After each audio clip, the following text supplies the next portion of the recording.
Celebrate your Diwali holidays with Grand Royal Tours. Coimbatore corporation லிமிட்ல இருந்து 2 கிலோமீட்டர்ல ஒரு லேண்ட் வெறும் 8 லட்சம் தான். Shri baby blue J Coimbatore. MCR Pure Cotton Club, formals and casual shirts. இன்னைக்கு சென்னை தேனாம்பேட்டையில் இருக்கக்கூடிய ஆலயம்மன் திருக்கோவில்ல தான் இருக்கும்.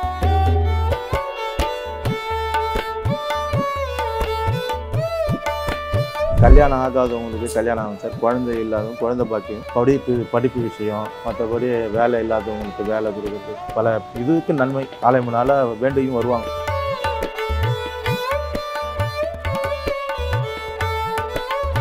அந்த அம்மா இன்னும் அலையில் அடிச்சுட்டு வந்தாங்க. முழு உருவம் அந்த அம்மாவுக்கு முழு உருவம் வேணுன்றதுனால சிற்பி கொண்டு காட்சி கொடுத்துருக்காங்க. என்னுடைய உருவம் இப்படி தான் இருக்கிறோன்ட்டு அந்த காட்சியை தான் இப்போ உற்சவர் சந்நிதி காட்டுது. குடிசை வீடுங்க ஏரியப்போ எங்களுக்கு இந்த கோயில் தான் அடைக்கலமே. இந்த கோயிலில் பயந்து போயிட்டு இந்த கோயிலில் படுப்போம்.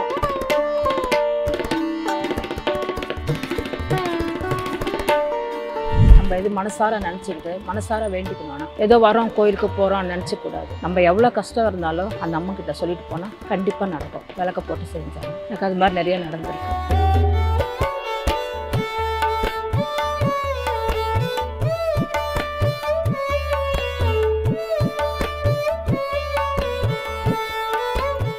அன்பு வணக்கங்கள். இன்னைக்கு சென்னை தேனாம்பேட்டையில் இருக்கக்கூடிய ஆலயம்மன் திருக்கோவில்ல தான் இருக்கும். ஆலயம்மன் இந்த அம்மனை குறித்து நிறைய விஷயங்கள் இங்க சொல்றாங்க. ரொம்ப அதிசயிக்கத்தக்க, ரொம்ப வியக்கத்தக்க விஷயங்கள்லாம் பக்தர்கள் பக்தி பரவசத்தோட நம்ம கிட்ட பகிர்ந்துக்கிறாங்க. வாங்க பார்க்கலாம் ஆலயம்மன் என்ன மாதிரி அருள் பாலிச்சுக்கிட்டு இருக்காங்க. தேனாம்பேட்டை அருள்மிகு ஆலயம்மன் திருக்கோயில் இது எப்படி நாங்கள் பரம்பரையாக பார்த்துட்டு வரோம். இது 300 வருஷம் கோயில். இது எப்படின்னா 300 வருஷத்துக்கு முன்னாடி இந்த இடம்லாம் ஏரி கிடையாது. சைதாப்பேட்டை பீச் அலை மாதிரி ஏரி மாதிரி வரும். அப்போ அலையில் அடிச்சு அம்மன் கரையோரமாக ஒதுங்கிட்டாங்க. பார்க்கறதுக்கு துணிக்கல் ஷேப்பில் தான் இருப்பாங்க. துணிக்கல் வடிவத்தில் காட்சி கொடுத்துருப்பாங்க. இன்னும் இது எல்லாம் வண்ணாங்களும் இங்கே துணி துவைக்கிற இடம். இது இப்போ எல்லா வண்ணாலும் துணி துவைக்கும் போது ஒரே ஒரு வண்ணா மாத்திரம் அலையில் அடிச்சு தெரியாமல் துணிக்கல் ஷேப்பில் தான் இருக்குது. துணியை துவச்சி துணியெல்லாம் ரத்தமாகி அவருக்கு மூக்கில் வாயில் ரத்தம் ஒரு கை ஒரு கால் விளங்காமல் போய் மயக்கச்சு கீழே வந்துட்டார். இன்னொரு வண்ணாத்தி பொங்கல் சாமி நான் அலையில் வந்திருக்கேன், எனக்கு கோயில் கட்டி பூஜை பண்ணுங்க அப்படின்னு சொல்லி இது பண்ணுவாங்க. அப்போ இந்த இடம்லாம் ஃபுல்லாக ஏரிக்கரை தான். இப்போ இந்த அம்மன் கீழே 8 அடி ஓப்பனாக தான் இருக்கும். 8 அடி உள்ள போலாக தான் இருக்கும். இந்த 8 அடி போல் பார்த்திங்கன்னா பின்னாடி புத்து இருக்கும். புத்து மண்டபத்துக்கும் இந்த அம்மன் கீழே இருக்கிற 8 அடி கேப்புக்கும் கனெக்ஷன் உண்டு.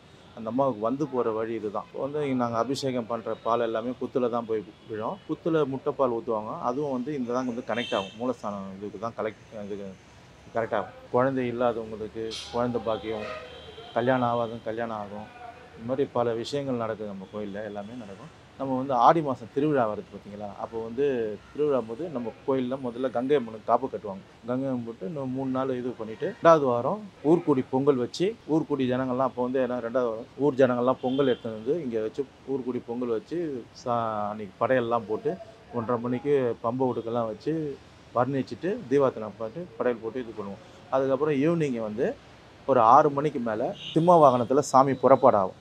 சிம்மம் புறப்பாடாகி அது 3வது வாரம் பூத வாகனம் புறப்பாடாகும். காலையில் கூழ் ஊற்றிடுவோம். காலையில் கூழ் ஊற்றிட்டு ஈவினிங்கு பூத வாகனம் நைட்டு இரவு 8 மணிக்கு பூத வாகனத்தில் சாமி புறப்பாடாகி எல்லா ஏரியாவும் வளம் இங்கே படையல் போட்டுருவோம். நான்வெஜ்ஜு தான் போடுவோம். படையெல்லாம் போட்டு இது பண்ணி முடிச்சிடுவோம். அதே மாதிரி நவராத்திரி 10 நாள் திருவிழா இருக்குது சார். 10 நாள் திருவிழாவும் ஒவ்வொரு நாளைக்கு ஒவ்வொரு அலங்காரம் பண்ணி ஊஞ்சலில் உட்கார வைப்போம். 10 நாளும் ஊஞ்சலில் உட்கார வச்சு ஒவ்வொரு அலங்காரம் பண்ணுவோம். சாமி, இப்போது அலையம்மன் அப்படிங்கிற இந்த கோவில் இருக்கக்கூடிய இடம் பார்த்திங்கன்னா சிட்டி சென்டரில் இருக்குது. இப்போது கோயிலுக்கு பிரபலங்கள் வர்றது, அரசியல்வாதிகள் நடிகர்கள்லாம் வராங்க சார்.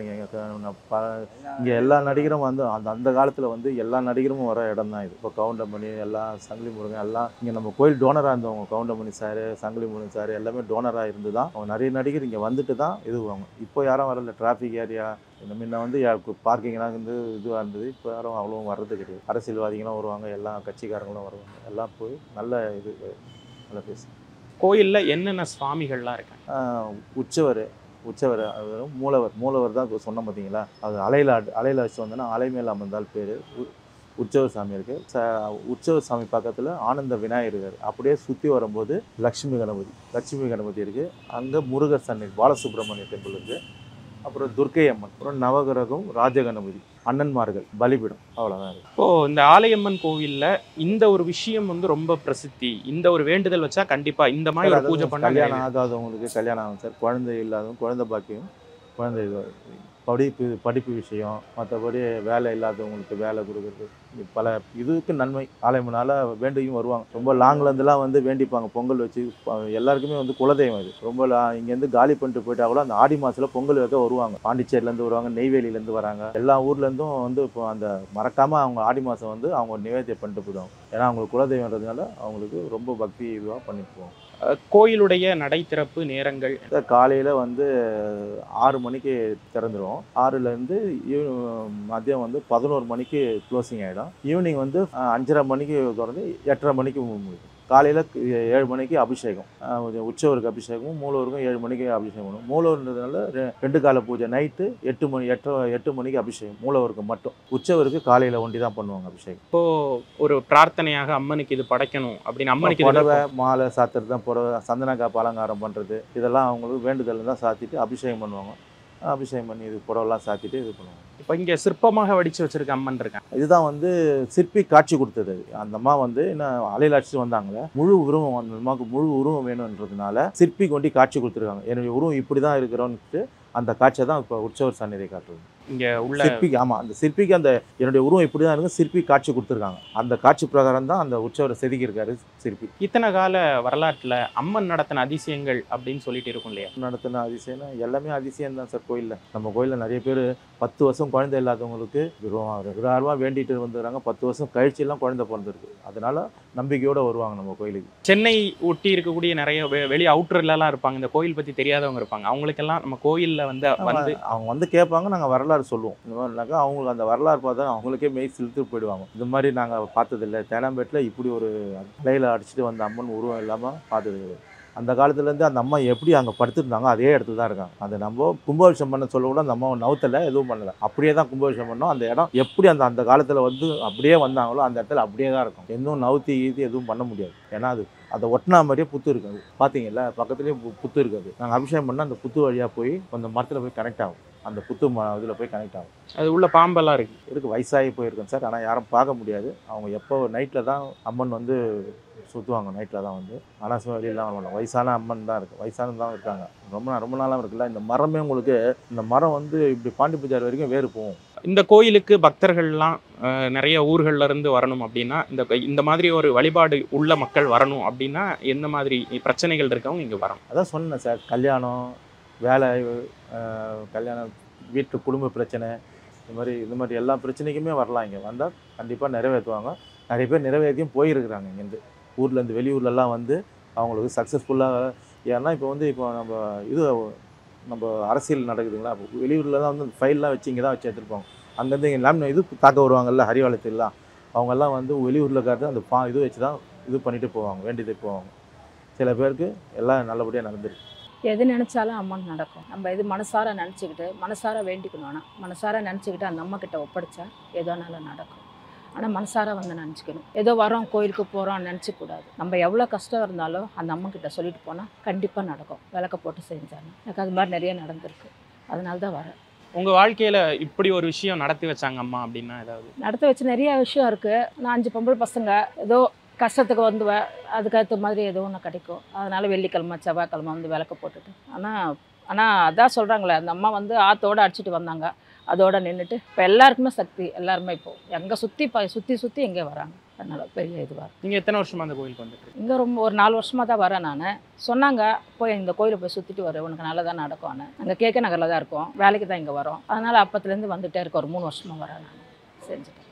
வாழ்க்கையில் மாற்றங்கள் இருக்குது. பரவாயில்ல, எவ்வளவோ பரவாயில்லையே இவ்வளோ கஷ்டத்தில். ஆனால் இப்போ உங்களுடைய வாழ்க்கையில் ஆலயம்மன் செஞ்ச அற்புதம் அப்படின்னு என்ன? எத்தனை வருஷமாக அந்த கோயிலுக்கு வந்துட்டு இருக்கீங்க? இந்த கோயிலை பொறுத்த வரைக்கும் என்னென்னா, இது வந்து எங்களுடைய குலதெய்வம் மாதிரி இந்த ஆலயம்மன். அதாவது இந்த தேனாம்பேட்டிலே வந்து நாங்கள் பிறந்து வளர்ந்து தான் இந்த ஊர் தான், இந்த ஏரியா தான். இது எல்லையம்மன் சாமி இந்த ஊருக்கே, தேனாம்பேட்டிக்கு.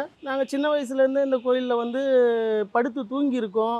அதுக்கு முன்னாடி இந்த ஏரியாவிலலாம் குடிசை வீடுங்க நிறைய இருந்தது. அப்போ குடிசை வீடுங்க ஏரியப்போ வந்து எங்களுக்கு இந்த கோயில் தான் அடைக்கலமே. இந்த கோயிலில் வந்து பயந்துன்னு போயிட்டு இந்த கோயிலில் வந்து படுப்போம். அதுக்கப்புறம் குடும்ப தகராறுனா கூட, வீட்டில் சண்டைனா கூட எங்கள் அம்மா அப்பா எல்லாம் சண்டை போட சொல்லி சின்ன வயசில் வந்து வீட்டை விட்டு வெளியில் வரப்போ இந்த கோயில் தான் எங்களுக்கு அடையாளம் கொடுத்து எங்களை இது காப்பாற்றிச்சு. இன்றைக்கி இந்த அம்மனுடைய சக்தியால் எங்கள் அம்மாவுக்கு 4 பசங்களை வளர்த்து பெரிய ஆள் ஆக்கிக்கிறாங்க. இந்த கோயிலில் தான் பூக்கடை வச்சுருக்காங்க எங்கள் அம்மா. இந்த கோயில் வியாபாரம் தான் எங்களை காப்பாற்றி எங்கள் அம்மா வீடு வாசல்லாம் வாங்கி கொடுத்து கல்யாணம் பண்ணி வச்சு எங்களை ஒரு வழியாக்குனாங்க. இந்த கோவில் தான் எல்லாமே வாழ்ந்த கோயில்.